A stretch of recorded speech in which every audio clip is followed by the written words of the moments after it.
এখন যে আছে রেজিনগরের এমএলএ একটা পাক্কা হিজড়ি। এই পাক্কা হিজড়ি কিছু মুসলমানের নামগন্ধের নাই, নামটা ওর রবিউল আলম চৌধুরী।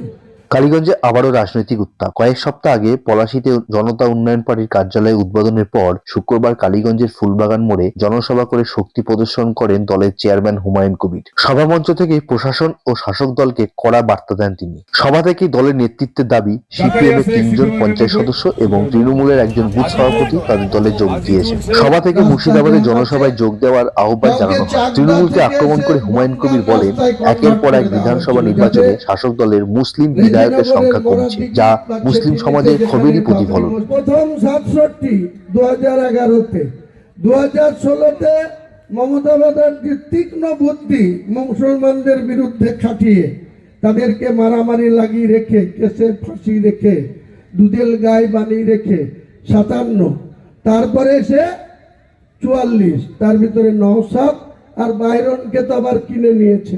সভা শেষে জোট প্রসঙ্গে সাংবাদিকদের উত্তরে তিনি জানান, সিপিএম এর রাজ্য সম্পাদক মোহাম্মদ সেলিমের সঙ্গে কথা হয়েছে। আগামী 15 ফেব্রুয়ারির মধ্যেই জোট সংক্রান্ত ছবি স্পষ্ট হয়ে যাবে। সব মিলিয়ে কালীগঞ্জে জনতা উন্নয়ন পার্টির কর্মসূচিতে নতুন করে রাজনৈতিক আলোড়ন তৈরি হয়েছে। এর প্রভাব আগামী দিনে কালীগঞ্জের রাজনীতির সমীকরণে কতটা পড়বে, সেই দিকেই তাকিয়ে রয়েছে রাজনৈতিক মহল। আমি আজকে নামাজ পড়তে গিয়ে বলেছি ছেলেটির বাড়ি কাপাসডাঙ্গা, আমি তার ডিটেলস পেয়ে গেছি।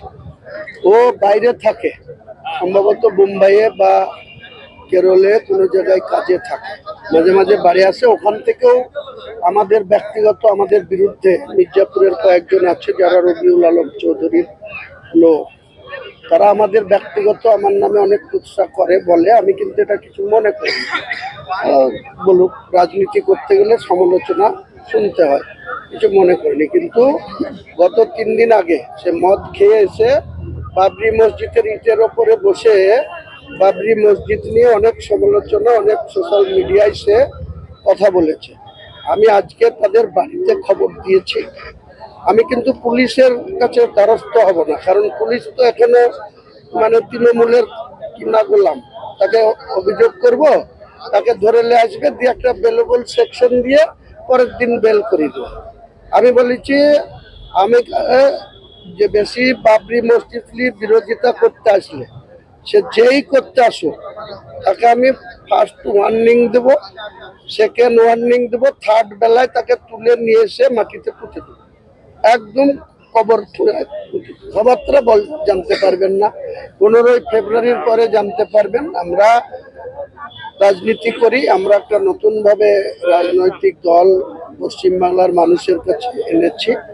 সেই দলের পক্ষ থেকে সেলিম সাহেবের সঙ্গে আমি ওনাকে বলেছিলাম, উনি আমার কথায় সাড়া দিয়ে আমার সঙ্গে প্রায় 1 ঘন্টা 10-15 মিনিটের রুদ্ধদ্বার বৈঠক হয়েছে, সদার্থক আলোচনা হয়েছে।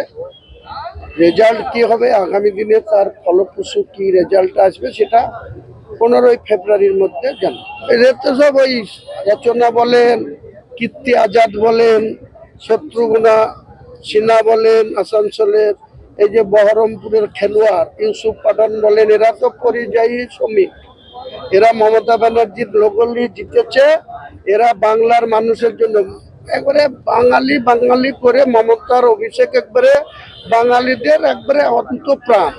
আর তার সাংসদরা বাঙালিদের বাংলায় কথা বলতে জানে না, শেখার চেষ্টাও করে না। বার্তা কালকেই দেব, তবু আগাম বলে দিচ্ছি, কালকে বাংলার মানুষের কাছে একটা নতুন অঙ্গীকার আমরা করব যে তুলাবাজ, দুর্নীতিগ্রস্ত, চাকরি বিক্রি করা, 25,752 জনের চাকরি চলে গিয়েছে, তাদের কোনো ব্যবস্থা করতে না পারা, আরো বহু ইস্যু আছে।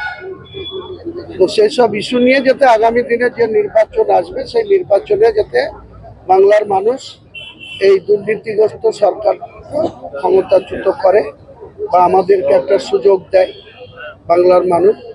বাংলার মানুষের জন্য আমরা স্বচ্ছ ভাবমূর্তির একটা সরকার মানুষকে দিতে চাই, সেই ব্যাপারে মানুষকে বলবো।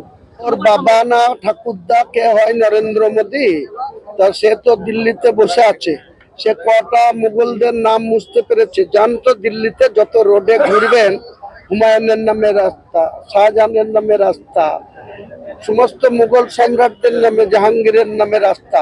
তো দাদু না বাবাকে হয় নরেন্দ্র মোদী, তা সেখানে পারেনি, ও কি পারবে? ও হুমায়ুনের কাছে মুর্শিদাবাদে ঢুকতে দেবো না মনে করলে, যেদিন বলবো যে তোকে মুর্শিদাবাদে ঢুকতে দেবো না, তো ঢুকতে দেবো না। তো কি আমার বাবরি মসজিদের কাছে আসবি? বাবরি মসজিদ বন্ধ করার আগে মুর্শিদাবাদে এই নদীয়ার এই কালীগঞ্জের মোড় থেকে তোকে গো ব্যাক দিয়ে পাঠিয়ে দেবো ওই কাঁথি।